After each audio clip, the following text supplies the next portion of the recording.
Created live on Fireside. Welcome, I'm Lorilee Binstock, and this is a Trauma Survivor Thrivers podcast.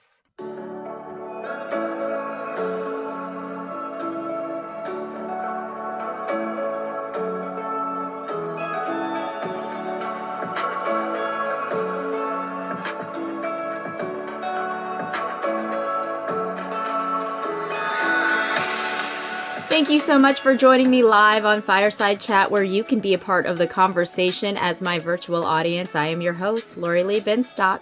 Everyone has an opportunity to ask me or our guests questions by requesting to hop on stage or sending a message in the chat box. I will try to get to you, but I do ask that everybody be respectful. Today's guest is Dayna Corcoran, co-founder of the Sisterhood Against Sexual Assault, a nonprofit foundation supporting survivors and families of sexual abuse. It was created to help victims of sexual violence by providing training, learning, and awareness of sexual assault. Dayna, thank you so much for joining me today. I really do appreciate it. Yes, thank you so much for having us on today. Of course. Well, first of all, could you share a little bit about your organization, Sisterhood Against Sexual Assault? Yes, we call it SASA here in Waxhaw, North Carolina, just the abbreviated version. It's a newly formed 501 nonprofit organization that has a community-centric mission to provide a safe, healing space for victims and survivors of sexual assault. We carry out programs to protect people from sexual assault, promote awareness, as well as to provide education and support. And we just started the first week of January. Oh, wow. So this is very soon. Can you tell me what made you guys want to start this organization? Yes. Prior to January, nobody knew about SASA. None of us had ever anticipated becoming a group of women or members of this group. It was probably the 5th of January. It was a Friday afternoon at 4 p.m. I was getting ready to leave town, and I got this phone call. And everybody that knows me knows I never answer the phone. But it was one of my girlfriends here in Millbridge community in Waxhaw, and it was odd that she was calling me as opposed to texting. So I answered the phone as I was running out the door, and she had said, "Dayna, I'm in the hospital. I'm in Charlotte. I don't know. I'm new to the area. I don't know where to turn. I just need somebody to talk to, and I need somebody to pray for me." And from that, she told me her story that had happened to her the week prior. So it was over the New Year's Eve holiday in the Dominican Republic. I don't know if she feels comfortable with you sharing a little bit about her story. Would you be able to do that? Absolutely. I'm sharing this information with our victim's approval. She's also written out her story, and she's in the process of going through therapy. And when she's more comfortable, I know that she's going to be her own advocate, and she'll be the platform that we speak on to talk to other victims and survivors of sexual assault. So she's on vacation with a friend in the Dominican Republic, just her and her friend at an all-inclusive resort. So we travel. We think those are safer places to go to. She attends the nightly organized functions, the theme nights, the fun nights. And it's still broad daylight on the day of her assault. She's at the restaurant and the lounge bar area outside. And I say that because in order for her to piece her incident back together, she had remembered that it was daylight. The sun hadn't set yet. It was still early. She's enjoying a beverage. And flash forward a few hours, she wakes up on the side of the road in the Dominican Republic. So based on her story, video surveillance, and what she can recall as time goes by, she was having a drink.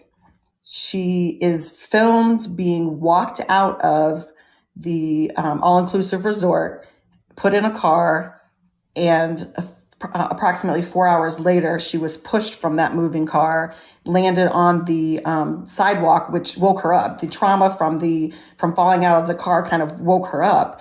She realized she was laying in a pool of her own blood. It was right back in front of the resort that she was taken from.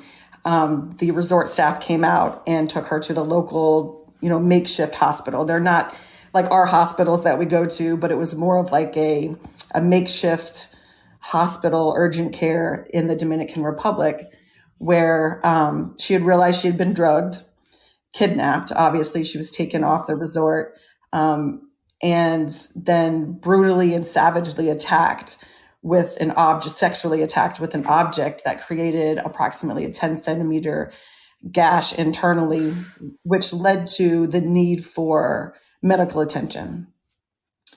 So she's getting this medical attention in which is great. I mean, their job is to keep her alive. They did that. But it was in a nondescript room where the surgeons that were helping her were in T-shirts that were inside out. There was no gloves. There was no, it was obvious it wasn't a professional hospital. She immediately received blood transfusions because of she had lost so much of her own blood that she immediately received the blood, and she was allergic to it right away. Immediately got a rash. Something was wrong with either the way it, worked with her body, or something was wrong with the blood to begin with, but she needed it. They sutured her. They gave her the blood. The antibiotics, everything that she needed. But as she was going along, they kept saying, well, if you want this done, you have to pay $1,000. And if you want this done, you have to pay $1,000.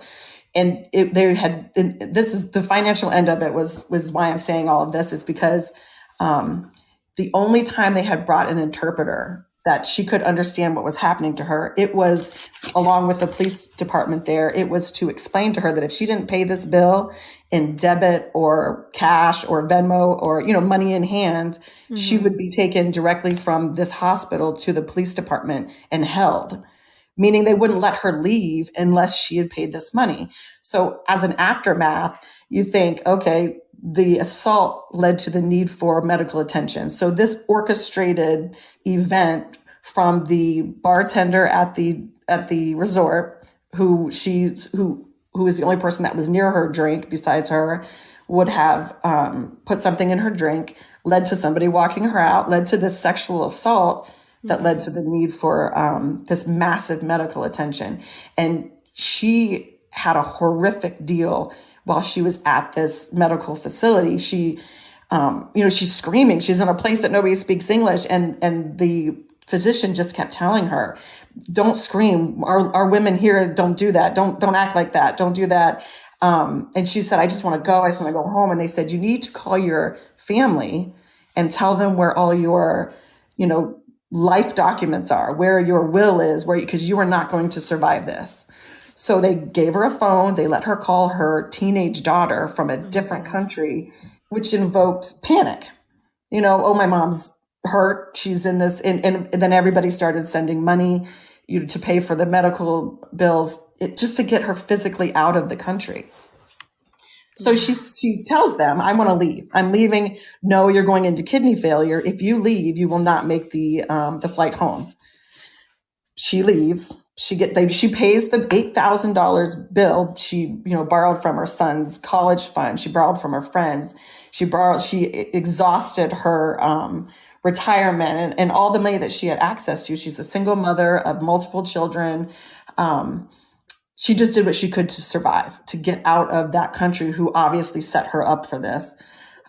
So she did get on a plane on the way home to Charlotte. She got elephantitis of her legs and her face. She was going into kidney failure. She arrived at the Charlotte hospital, and that evening had a minor heart attack in her sleep due to the stress. And when they did the exam on her, the doctor starts pulling out this gauze. They had packed her full of something to stop the bleeding, but you could get sepsis, bacteria infections. The doctor here even said they did not intend for you to survive this. Wow. While she was there, she contacted the police department. She tried to file a complaint. She complained to the resort.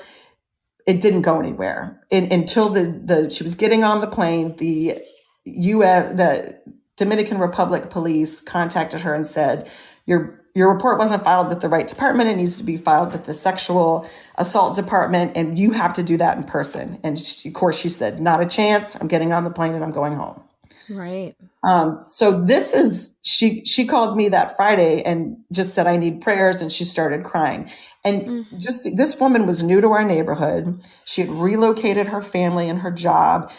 I had met her in passing at a neighborhood bunco party, and she had moved into the lady's house that we were really good friends with. Like, it was a very superficial relationship because it was very new, and because we have kids at different ages and we're doing a different paths.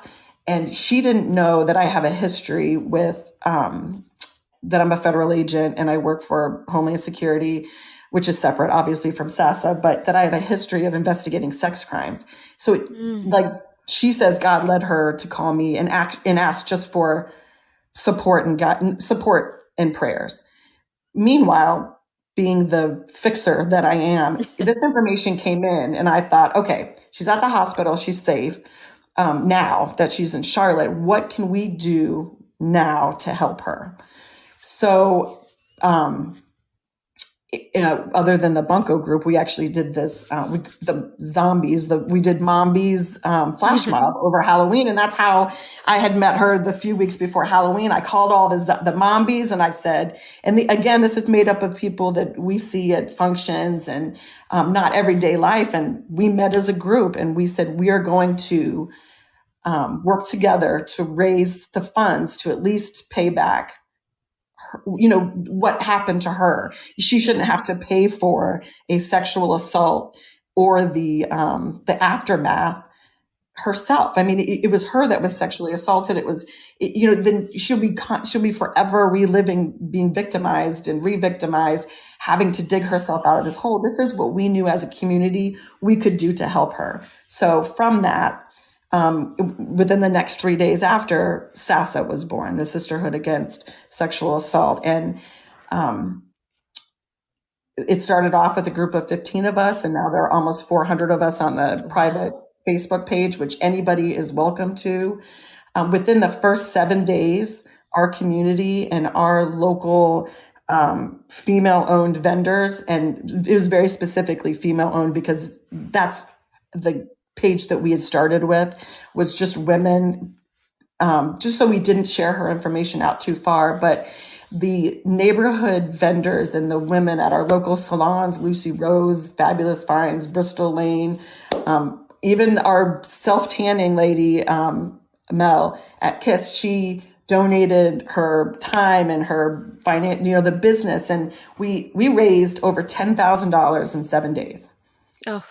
Wow. Our group of SASA women in Waxhaw, North Carolina, the small town that we all moved to, our local Queen South restaurant donated their time, and they donated a large check, and we did a basket raffle, and we made sure our local vendor, Fabulous Finds, made our shirts within 2 days. It was crazy, insane, amazing how quickly it came together, all for the same cause. And then later on, when we discuss sexual assault and some of the reasons why it's not reported, we can talk about how these women, and the majority of them, had never met her. They came out to function after function after function, volunteered their time, their money, everything that they could. And they still had never met her up until 2 weeks ago when I had a SASA gathering at the house. And we're having another fundraiser, this card game fundraiser. And I get up and I thank everybody for coming. And I said, our sexual assault survivor that we created SASA for is here. And half the members didn't even know that. Oh my goodness. So she thanked everyone. And it's amazing at this age and this stage in our life that there are so many people that are supportive to other women, or even anybody that's a victim of sexual assault that they don't even know. I can donate money on Facebook. I can say, here's your $50 towards your fundraiser. I think it's great. But these women are still donating their personal time just because they want to help her in the situation she's been in, which I agree sounds super crazy. The story that she tells, the story that happened to her from start to finish, is a 48-hour episode. It is something that she's 56. She's not 18 on spring break. She wasn't somebody that's not educated, that's aloof, that's out to party and, go to these places and not be aware of your surroundings. It can happen to anyone at any time in any situation. Yeah. I mean, that just listening to the story, it breaks my heart. But it's so inspiring how this community of women really came together for this person many of them didn't even know. Mhm. Wow. I mean, oh gosh, that just gives me chills how beautiful that is, because I feel like, we need more women supporting women. And Right. I just, wow. I can't, I know that for your organization, I know you're talking about awareness and prevention and training, but it seems like something internationally that happened. There other things that we need to also worry about, because she couldn't even file a complaint, or she Right. did, and it was and then do you have any sense of what we can tell people who are traveling overseas, especially, um, to be aware of certain situations and potential stories just like Dayna's? Mhm.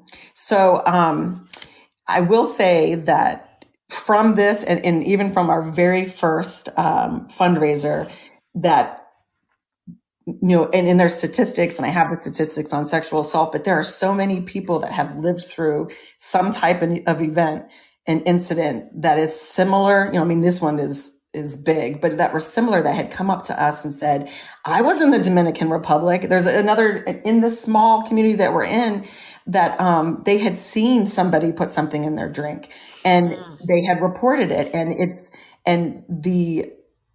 It goes back to everyone. It goes back to the bartender. It goes back to the hotel. It goes back to the law that is not being enforced on these residential, these all-inclusive places that we pay to go to. They're not being held accountable. So at least what we can do here is put out awareness and put out travel awareness. Don't go to, and that's what we're in the stages of doing now. This SASA happened so quickly at the beginning, and we were so focused on fixing and helping and giving our survivor what she needed. She needed financial help. She needed trauma therapy. We have a few therapists in our Millbridge community alone that offered their services for free. She was one of our therapists here, placed her with the top trauma therapists in the area. She immediately got in, even though there was a 6-month wait. She started her therapy right away, which I know was helpful for her. And through that, the therapist said, you need to write down your story. And when you feel comfortable, you need to take it to the news. And when you feel more comfortable, you need to take it to the Dominican Republic. And when you feel more comfortable, you need to take it to DC and rally for the rights of survivors for sexual assault. And that's what our long-term goals are, including therapy intensive weekend camps for survivors and their family members. These are the type of things SASA would like to fund.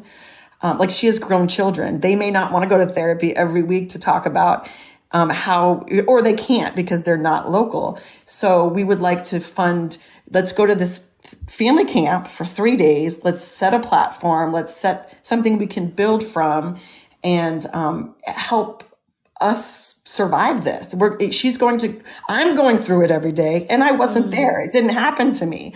And that's another thing with awareness. The first thing we did was, okay, we're going to make these baskets. While we're making these baskets to raffle, what can we do to make sure this doesn't happen to anybody else? We went online, we purchased the cup covers, which we have, and we give out to people. It's kind of like a sticker, but it doesn't ruin your glass. You poke your straw through it. But in her situation, that wouldn't have helped, because we believe that the bartender was in on her being kidnapped, which is how you're doing research online and talking to other law enforcement officers. That is how they coordinate their organized crime group. It goes all the way back to the bartender, so that nobody, I mean, who do you think you're paying for? You're getting your drink from a bartender at a reputable place. You don't think things like that. We don't think things like that. Yeah. So we researched these drink kits where we can test your drink. It's kind of like a COVID test. You got to take your drink out, put it in there. We researched there was two college kids from North Carolina, actually, that started this nail polish that if you dunked your nail polish in the drink, it would change colors if it had something in it. We couldn't find any more information on that. Maybe it's not going on anymore. There has to be an easier way. I mean, we shouldn't have to protect ourselves from our own drinks, but there has to be a way that we can do that. So our short-term goals were to help our survivor. Our long-term goals is the therapy. And we have, I asked her, actually, when she came back and we had started SASA, we set up a meal train, which was immediately packed for 2 months. So people came and they left food at her door. We started a GoFundMe. We did these fundraisers, but I didn't go over to her house. I didn't sit down with her because I knew other people were doing that. I knew she had to go through these steps on her own. I didn't want to interview her. I didn't want to, crack the case. And I didn't want to do that to her because that's not what she needed then. I waited a week and then I'd taken over a package for her with pajamas and some things that were donated from the neighborhood. And through my conversation with her, I noticed her lean down and pick at her toes. And I was like, what are you doing? And she said, well, I guess I won't be getting a white pedicure ever again. And I noticed that even a week later, her pedicure was stained with her own blood. Oh, my goodness. She had been drugged. She had been pushed out of the car. The thick gel, it scraped and the blood got baked in there so much that I was like, oh my gosh, it was an awakening for me to watch this happen to her. So from that, we asked her, what can we do as a group to help other victims and survivors of sexual assault when this happens to them? What did you need in that hospital, which she needed everything. She had gotten sick, vomited in her own bed, and they said, just cover it up and roll over. And so she had been throwing up from this medication and she had to essentially lay in her own vomit. And so hopefully that doesn't happen in US hospitals here, but what can we do here for victims of sexual assault when they leave or when they're at the hospitals getting their exams? And one of our co-founders, Jessica, she reached out to the emergency room in Mecklenburg, Charlotte, and our local emergency room here off of Providence Road, along with the information that our survivor, Angie, gave us. She said, I could have really used a piece of gum. I could have really used mouthwash. I could have used a set of clothes. She left in the bloody dress that she was laying in for 3 days. But here in the US, they would leave in, like a hospital gown. Right. What's more re-victimizing than sitting at a stoplight or having to get in the car with your mom or your dad in a hospital gown when you have to go to the hospital when you have to go to the CVS to get your medicines or whatever needs to be done. So we made a list of things that people needed when they leave the ER, post-examination and evidence collection without feeling re-victimized. And we had these kits donated from everyone in the neighborhood. The kits you travel with, like the shampoo and the body wash. We went to Five and Below. We bought pants and underwear and face cloths. Like she said, I wish I could just have wiped the blood off my face because people were staring at me. Hair ties, just basic items that you need, basic items. We bought bags, nondescript bags, and we packed them. And each bag for us cost us approximately $20 to make, which is great, but which is reasonable for everything that was in it. But when we went to the hospital and they said, we're in need of this. There's a few programs around here that do this. They donate bulk certain items, but there's nothing we can give them as a bag, which is where the emergency room care package program came from through SASA. But there were 300 sexual assault kits that were done in the emergency rooms in Charlotte area in 1 year. So times that by $20, that's a lot coming from a brand new nonprofit foundation.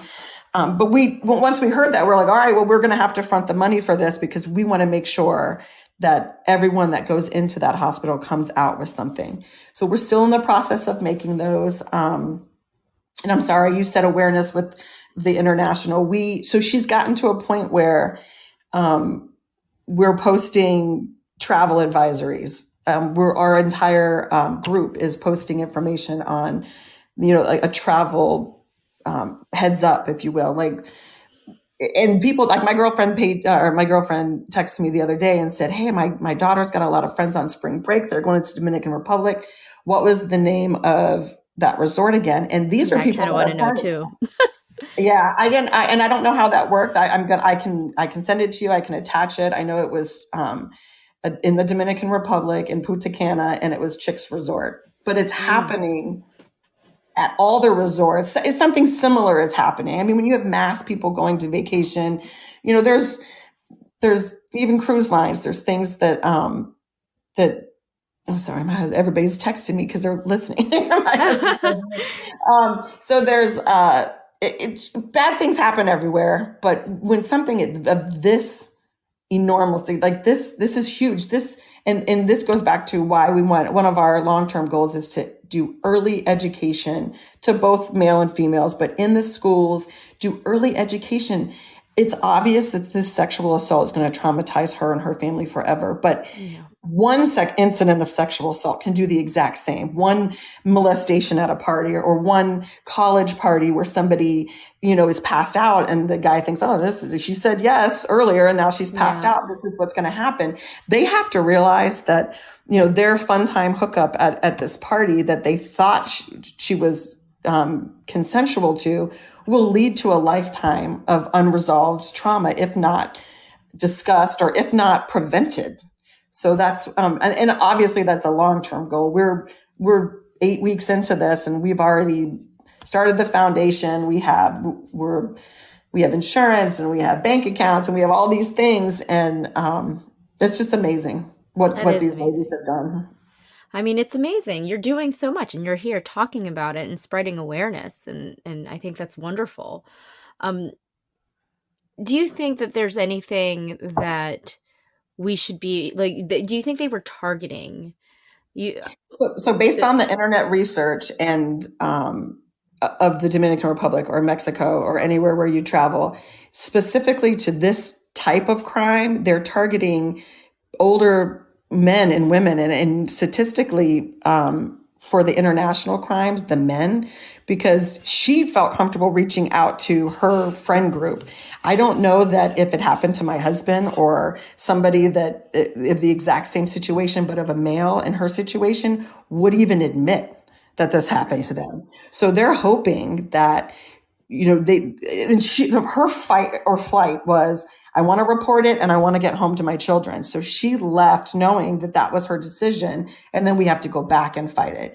I would think in a similar situation, a male victim would be less, receptive to reaching out. And again, I pulled the statistics of men versus female victims. And one of the common reasons people don't report it is, sadly, it's a common phenomenon. It's the victim blaming. And when she told me this story, I mean, I literally typed it up as she was saying it. And I sent it to our zombie group. And I said, this is not a joke. This is not, it's the first thing I had to say was, this is for real, because it sounds like it was written by, James Patterson, and this is going to be the next movie. And because of every stage that she went through, it just got more horrific. So based on the research on the internet was, they knew that she had come with a companion, but they were friends. They weren't together. They were in separate rooms. He went to bed early every night and she'd stayed out there. They found her, they watched her, they waited a few days, and they know they come there for 7 days, 5 days, whatever the minimum night is. And they wait until it's the end. And then the assault happens.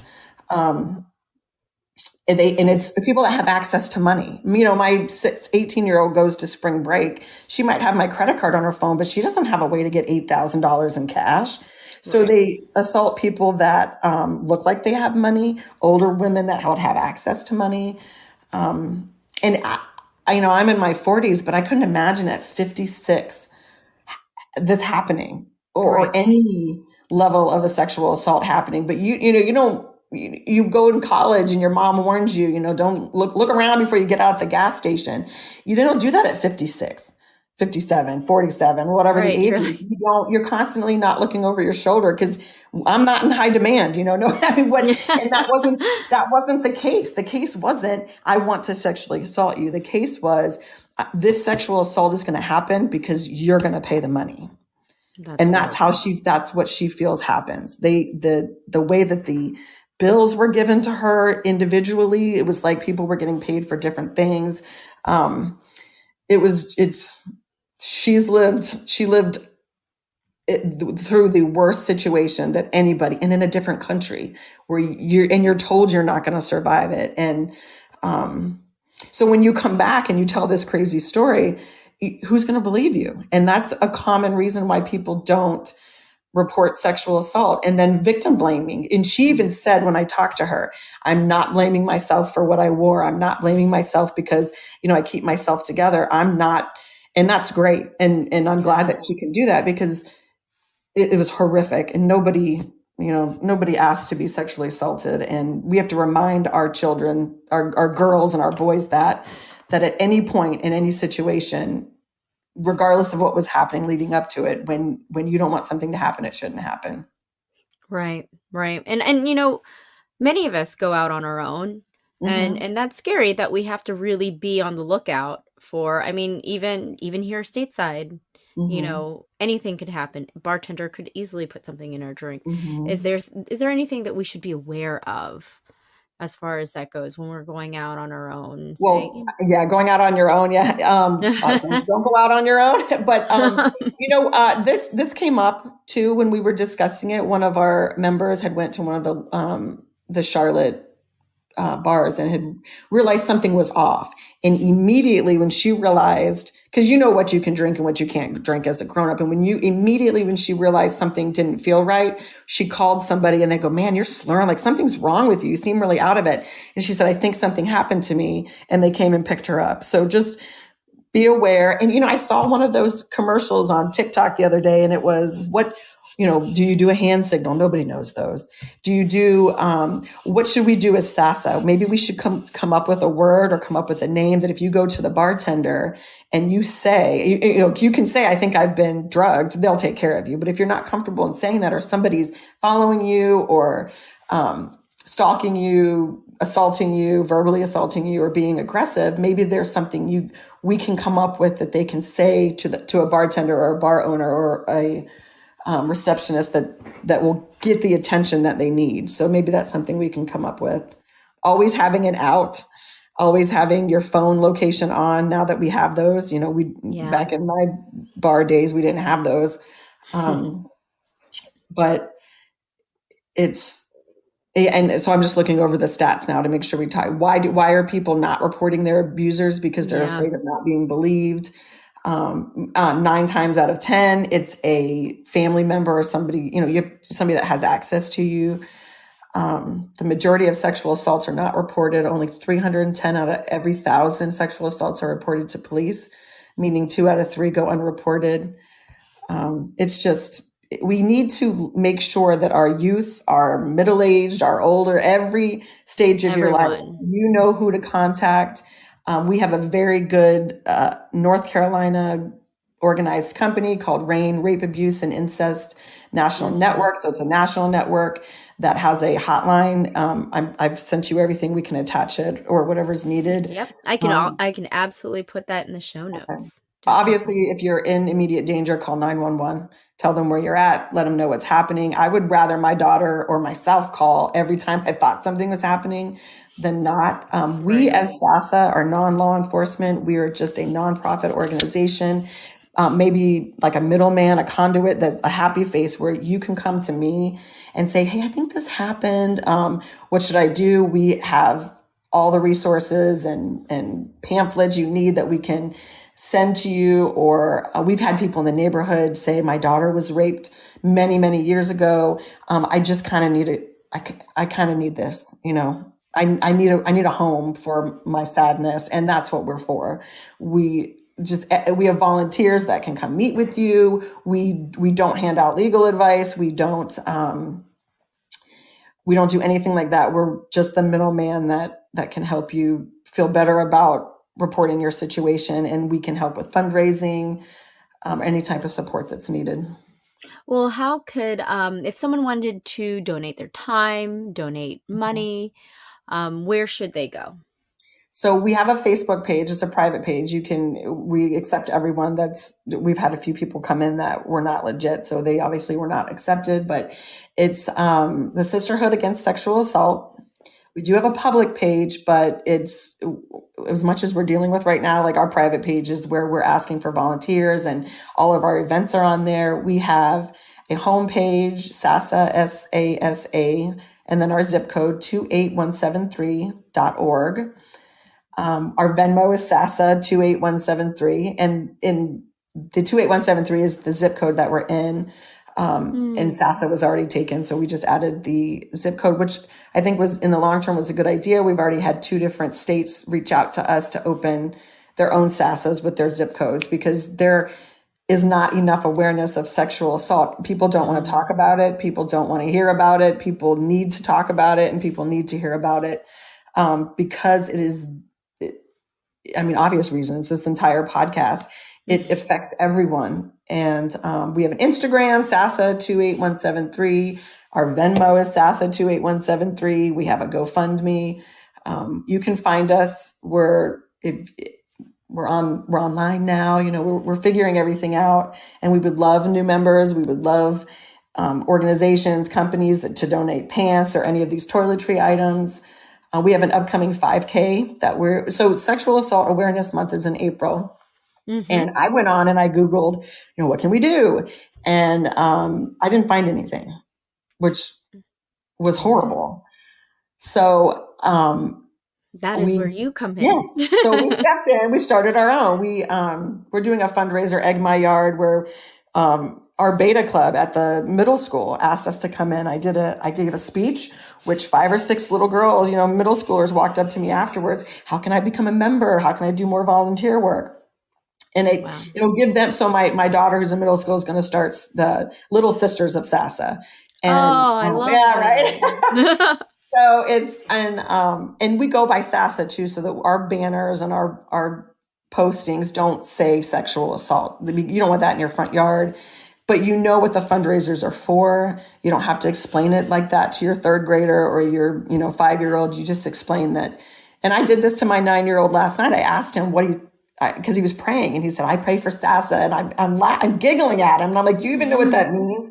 He said, well, I did a high and low in my 3rd grade class. And I told him that my high was that I got to help my mom move our flock for SASA, which is these flamingos we move from yard to yard as a fundraiser, and you flock your neighbor, and all these flamingos show up. It's very obnoxious and fun. Oh, that's so cute. Yeah. So, and he loves really it. Cute. We go out at night, we do it, and it's been well received in the neighborhood.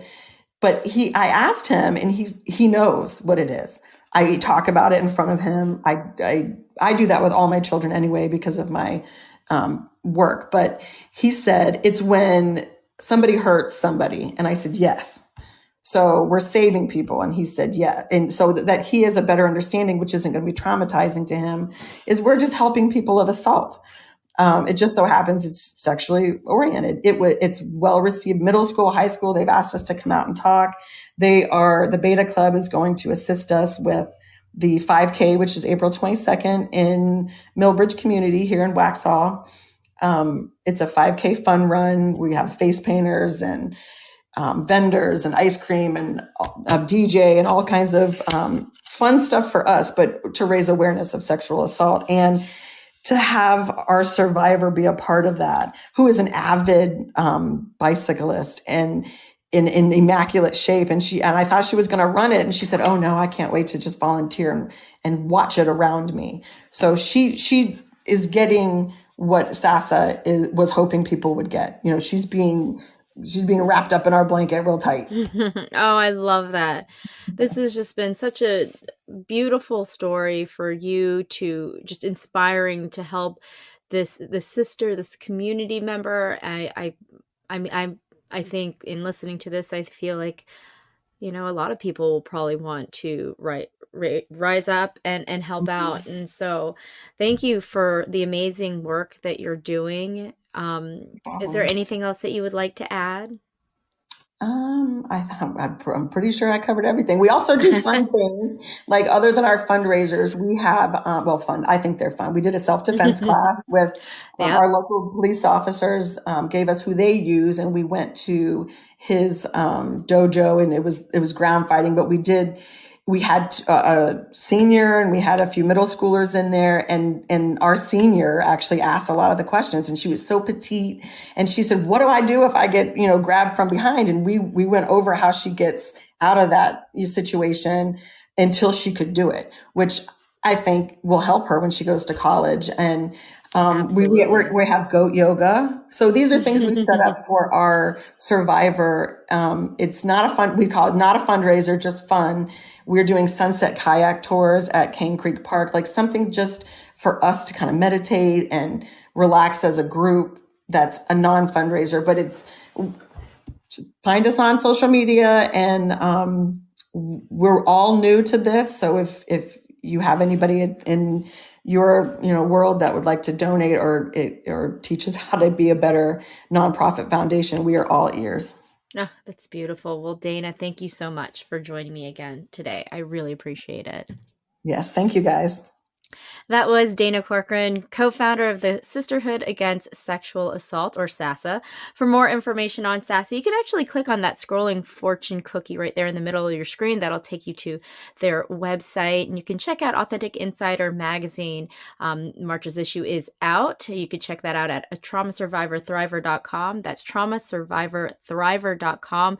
April's issue comes out next week, and you'll be able to read the story of the woman who Dayna and so many others rallied around to create SASA, and you'll actually be able to read it in her own words. So if you haven't already, please subscribe to my email list to get Authentic Insider magazine in your inbox monthly.